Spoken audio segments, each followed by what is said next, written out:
Shalom Bapak Ibu Saudara-saudari yang dikasihi dan mengasihi Tuhan.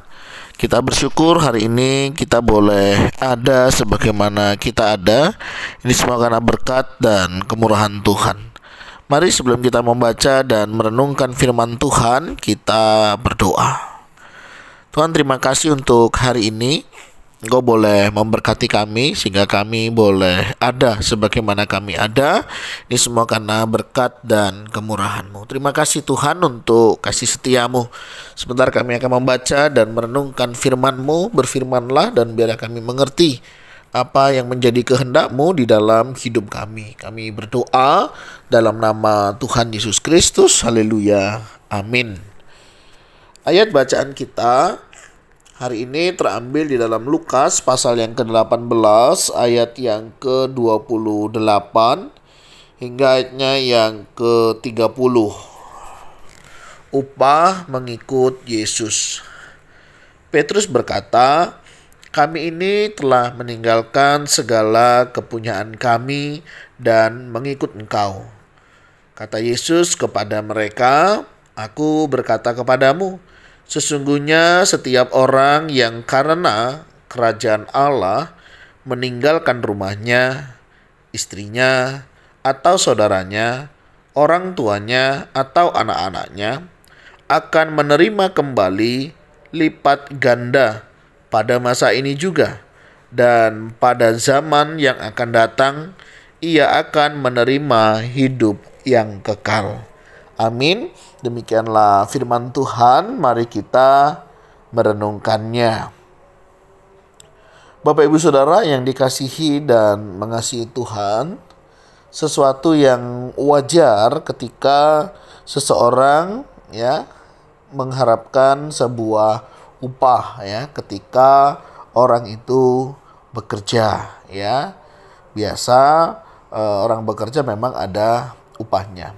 Nah, satu kali saya pergi ke satu sekolah di mana sekolah ini bergumul akan guru mata pelajaran agama Kristen. Nah, pada saat kami ngobrol-ngobrol, sharing, karena kebetulan sekolah ini adalah sekolah negeri, jadi pas pada waktu itu ada guru agama tapi sudah pensiun sehingga tidak bisa ngajar lagi. Kalau PNS begitu kan otomatis dia langsung sudah dapat dari pemerintah. Nah, karena guru agama Kristennya tidak ada sehingga kosong sehingga diajar oleh guru agama yang lain. Menyedihkan memang. Sempat memang dibuka lowongan untuk orang mendaftar. Memang ada beberapa orang yang mendaftarkan dirinya. Nah, namun di awal memang sudah disampaikan bahwa dalam mengajar ini tidak ada upah yang dapat diberikan. Nah, pada saat saya mendengar saya bisa memahami, saya bisa mengerti di mana ketika dia juga harus memikirkan transportasi, dia harus memikirkan kegiatan pekerjaannya Itu kegiatannya dari Senin sampai Jumat, dari pagi sampai sore. Sesuatu yang wajar sih kalau menurut saya. Calon guru ini menanyakan apakah ada uang transport dan lain sebagainya. Nah, karena tidak ada dari sekolah itu, akhirnya tidak dilanjutkan. Kita tidak bisa pungkiri memang Bapak Ibu Saudara, hal-hal itu memang dibutuhkan secara duniawi wajar. Dia punya keluarga, dia punya orang yang harus ditanggung-jawabi melayani betul. Tapi memang di sisi yang lain hal ini yang tidak mudah perlu ada kerjasama, kolaborasi sehingga semuanya bisa tetap terlaksana dengan baik. Nah, ternyata Bapak Ibu Saudara pada saat itu salah satu murid Tuhan Yesus juga pernah bertanya kepada Yesus upah apa yang akan mereka terima, karena mereka sudah meninggalkan segala sesuatunya untuk mengikut Yesus.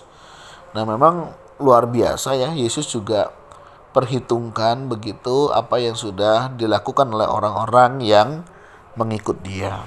Dari sini saya bisa belajar tidak semua orang yang ikut Tuhan itu berdasarkan kasihnya kepada Tuhan, begitu ya.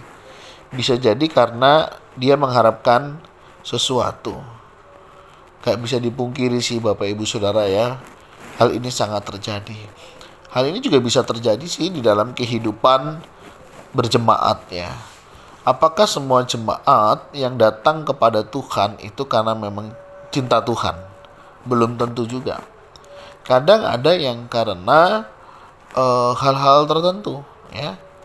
Tidak sedikit, dan ini bukan menjadi rahasia lagi karena ini sudah umum ya, ke gereja tertentu misalnya karena ingin mendapatkan sesuatu ya, ke gereja karena akan mendapatkan bantuan misalnya, dukungan misalnya.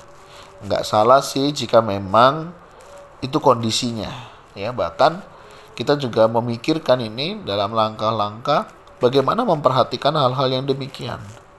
Ya mungkin berangkat dari motivasi yang seperti itu. Tapi bagaimana kita gereja juga belajar untuk peduli dan memperhatikan jika memang itu menjadi sebuah kebutuhan. Nggak ada salahnya juga memang. Semoga dengan demikian nanti motivasinya semakin dimurnikan, begitu ya. Nah, ini juga perlu adanya kepekaan gereja dalam memperhatikan kehidupan jemaat. Bagaimana gereja juga bisa menolong jemaat yang lemah ya. Satu dengan yang lainnya bisa saling menopang. Nah, Bapak Ibu Saudara, nggak bisa dipungkiri ketika orang datang itu dengan berbagai motivasi. Walaupun demikian, Tuhan juga perhitungkan ya kesetiaan ya, orang-orang yang mengikut Tuhan, bahkan ada yang rela meninggalkan keluarga, orang tuanya demi sebuah pekerjaan Tuhan. Kita percaya mereka akan diberkati Tuhan ya, kita semua akan dipelihara oleh Tuhan, dan percayalah orang yang mengutamakan Tuhan, jangan heran kalau mereka juga diutamakan Tuhan. Tapi kalau kita mengabaikan Tuhan, membiarkan Tuhan begitu ya, dan seolah-olah kita nggak butuh Tuhan, ya jangan salahkan begitu ya. Kalau mungkin kita merasa Tuhan nggak peduli, Tuhan tidak perhatian, tapi percayalah Tuhan tetap perhatian dan Tuhan tetap peduli ya. Kepedulian Tuhan bukan karena kita peduli kepada Tuhan. Kasih setia Tuhan bukan karena kita mengasihi Tuhan, tetapi karena Dia adalah Allah kita yang lebih dulu mengasihi, memelihara hidup kita. Tetapi bukan berarti ya kasih setia kemurahan Tuhan menjadikan kita, membuat kita menjadi orang-orang yang suka hati kita. Ya, mari tetap kita perlu belajar memurnikan motivasi di dalam kita ya melayani Tuhan. Nah, yang kedua Bapak Ibu Saudara, yang perlu kita perhatikan juga bahwa Tuhan perhitungkan, aku berkata kepadamu, sesungguhnya setiap orang yang karena kerajaan Allah, ingat ya, yang karena kerajaan Allah. Yang kedua dikatakan meninggalkan rumahnya, istrinya, saudaranya, orang tuanya atau anak-anaknya ya. Ini karena konteksnya kerajaan Allah ya. Apakah itu untuk memberi diri untuk melayani, memberi diri untuk bekerja di ladangnya Tuhan ya, memberikan hidupnya untuk aktif, misalnya terlibat di gereja itu kan ada pelayanan ya, ada skop-skop pelayanan di mana orang-orang itu ambil bagian di dalamnya. Firman Tuhan katakan akan menerima kembali lipat ganda pada ini. Artinya apa? Mereka diberkati Tuhan. Coba Bapak Ibu Saudara perhatikan ya. Orang-orang yang melayani, orang-orang yang memberi hidupnya, memberi dirinya kepada Tuhan dengan tulus. Ini catatan ya. Karena ada juga yang melakukan itu dengan ketidaktulusan begitu ya. Tapi mereka-mereka yang tulus ya, dengan hati yang sadar. Saya melihat Bapak Ibu Saudara ya. Mereka diberkati oleh Tuhan luar biasa ya. Mungkin Bapak Ibu Saudara juga boleh melihat di dalam diri kita. Iya ya. Kadang kalau aku pikir aku sudah ambil waktuku begitu ya, mengurangi jam kegiatanku dan aku memberikan untuk Tuhan, dan kita mengerjakan dengan tulus dan ikhlas, Tuhan pelihara loh. Apakah itu pekerjaan kita, apakah itu keluarga kita ya, Tuhan jaga loh, Tuhan lindungi ya. Tetapi jangan juga karena Tuhan jaga, Tuhan lindungi, jadi kita nggak bekerja ya, jadi kita tidak mengurusi rumah tangga. Enggak juga, tanggung jawab mesti kita kerjakan ya. Karena saya percaya kita tetap akan mengerjakan apa yang menjadi bagian kita. Waktu kita bekerja ya kita tetap bekerja dengan baik.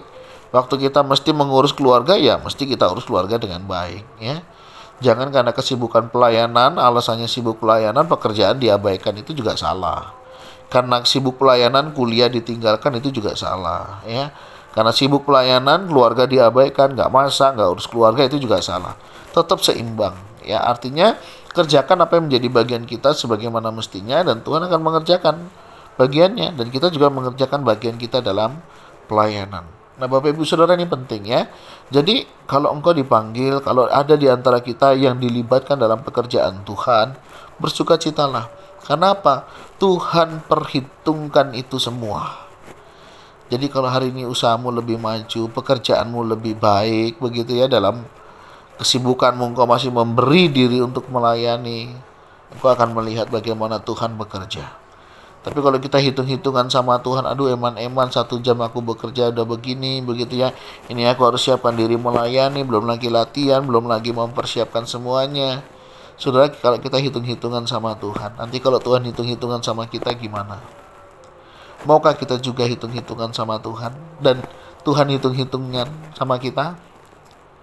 Tuhan berikan loh orang-orang yang rela untuk kerajaan Allah. Ingat ya, untuk kerajaan Allah, bukan untuk kemuliaan diri kita, bukan untuk kita cari nama, bukan untuk kita cari muka, bukan untuk kita memenuhi keinginan kita atau keakuan kita ya, tetapi karena untuk kerajaan Allah. Tuhan akan memberkati pada masa ini juga dan masa yang akan datang. Saya percaya kehidupan kekal itu sudah ada di dalam diri kita.